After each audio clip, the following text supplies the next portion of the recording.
शेजारचे नाना आले. नाना या या या, बसा बसा बसा बसा.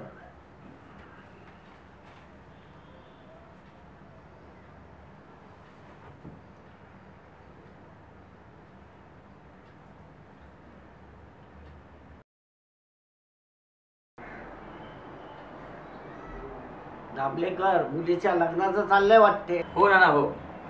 आता मुलगी लग्नाच्या वयातच आलेली आहे आणि वेळेत उरकून दिलं म्हणजे बरं. बरोबर आहे. मुलगा कुठल्याही जातीचा असो, मुलीला सुखात ठेवलं म्हणजे झालं. हो बरोबर आहे तुमचं.